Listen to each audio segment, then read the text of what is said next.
Hello বন্ধুরা, good morning. তোমরা সব কেমন আছো? আই হোপ তোমরা সব অনেক ভালো আছো, সুস্থ আছো, আর আমরাও বিন্দাস আছি। আমার নতুন আর একটা ভিডিওতে তোমাদের সকলকে অনেক অনেক ওয়েলকাম জানাচ্ছি।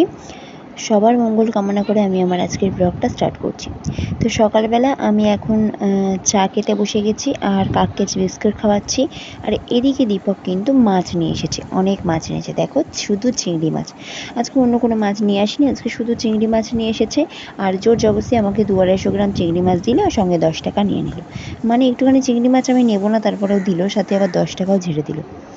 দীপক আজকে মাছ বিক্রি করে তাড়াতাড়ি চলে এসেছিলো। তারপরে এই যে এই আলমারিটা আমি বানিয়েছি 2-3 মাস আগে, সময়ের অভাবে বা কিছুটা কুড়েমি করে বলতে পারো, রং করা হয়ে ওঠেনি।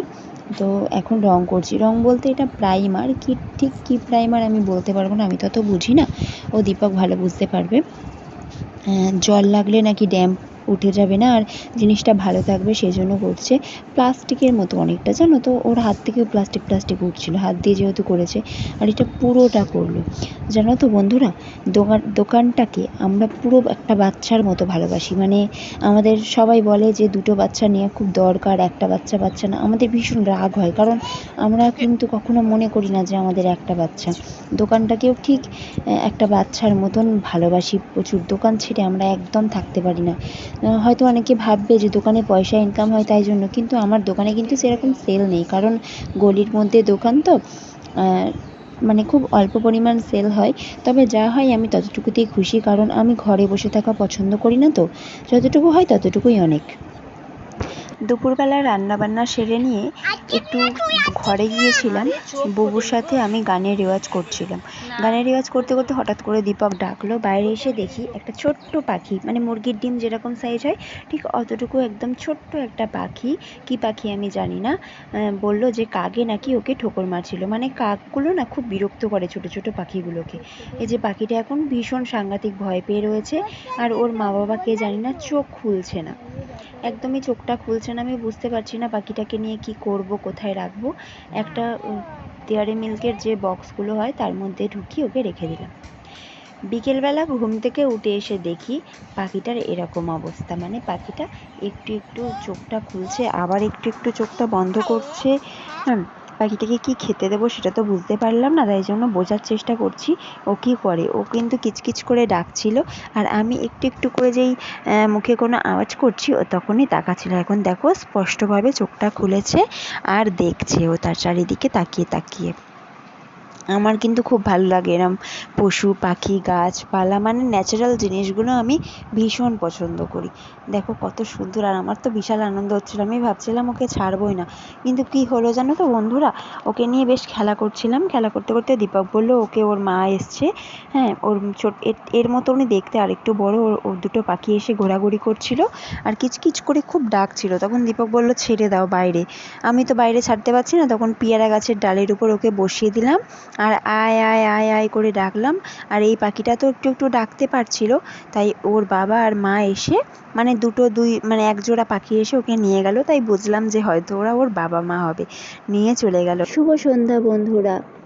দীপক কিন্তু সবটা সকালবেলা করেনি, কিছুটা কাজ বাকি ছিল, সেই কাজটা আবার সন্ধ্যাবেলা করেছে। এখন তো প্রায় 8:30 বেজে গেছে। দেখো এখন এগুলো আমি অল্প অল্প করে, যেগুলো দেখছো ফাঁকা আছে ওগুলো এখনও শুকায়নি, সেই জন্য ওই বক্সগুলো ফাঁকা রেখে দিয়েছে। আর যে বক্সগুলোই জিনিসপত্র রয়েছে সেগুলো শুকিয়ে গেছে। এখনও অনেক জিনিসপত্র দেখো ছড়িয়ে ছিটিয়ে রয়েছে, এগুলো গোছানো হবে, এগুলো গুছিয়ে পরিষ্কার করে আসছি।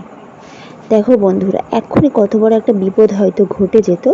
ঘরে আমার ছেলে আর দীপক, ওদের দুজনাকে আমি বললাম তোমরা একটু বাইরে যাও, আমি দোকান ঘরটা পুরোটা ভালো করে সব জিনিসপত্র সরিয়ে ঝাড় দিয়ে পরিষ্কার করি। তখন দেখছি আটার ড্রামের নিচে এই একটা সাপ রয়েছে।